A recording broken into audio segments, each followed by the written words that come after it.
అండి అందరికీ నేను మీ ఆంధ్ర ఆడపడి చార్పిన్. ఈరోజు ఇంట్లో కూరకారం ఎలా తయారు చేసుకోవాలో చూసేద్దాం రండి.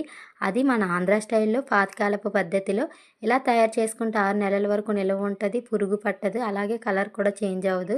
ఎటువంటి కర్రీస్ అయినా సూపర్ అనిపించేలా ఉంటుంది. దీనికి కావలసిన పదార్థాలు 3 కేజీల మిరపకాయలు అయితే తీసుకున్నాను నేను. 50 గ్రాముల మసాలా, 300 గ్రాముల ధనియాలు, 200 గ్రాముల ఆవాలు, 100 గ్రాముల మెంతులు, 200 గ్రాముల జీలకర్ర, 1 కేజీ పసుపు తీసుకున్నాను. 3 కేజీల మిరపకాయలు అయితే ఎండలో ఎండబెట్టుకొని మోటుకులు అనేవి తీసుకున్నాను. మోటుకులు తీసుకొని ఒక 3 రోజుల వరకు ఎండలో ఎండబెట్టుకోవాలి. ఎండబెట్టుకున్న తర్వాత మసాలా అయితే వేపుకోనక్కర్లేదు, ఎందుకంటే ఫ్లేవర్ బాగుంటుంది కాబట్టి. 300 గ్రాముల ధనియాలు అయితే నేను గోరువెచ్చగా వేపుతున్నాను. అంటే టపటపా సౌండ్ వచ్చేంత వరకు లో ఫ్లేమ్లో వేపుకోవాలి, అది మాడకూడదు. వేపుకున్న తర్వాత ఒక ప్లేట్లో వేసుకోవాలి పక్కన. 200 గ్రాముల ఆవాలు కూడా లో ఫ్లేమ్లో వేపుకోవాలి, టపటపా సౌండ్ వచ్చేంత వరకు వేపుకున్న తర్వాత ఇవి కూడా పక్కన ప్లేట్లో వేసేసుకోవాలి.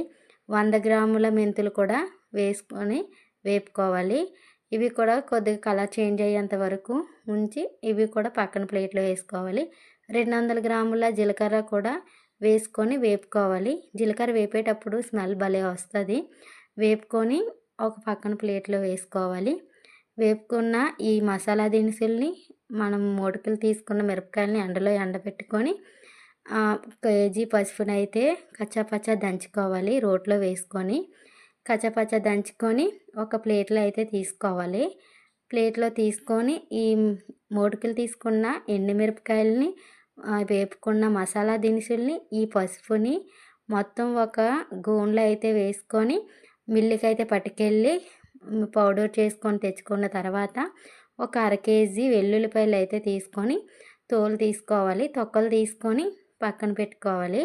పెట్టుకున్న ఈ వెల్లుల్లిని రోట్లో వేసుకొని దంచుకోవాలి.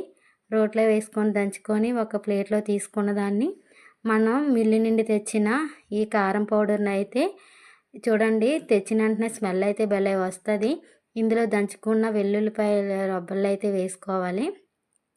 ఇలా చేసుకుంటే 6 నెలల వరకు నిల్వ ఉంటుంది. తడి అనేది తగలకుండా ఒక పక్కన అయితే పెట్టుకోవాలి.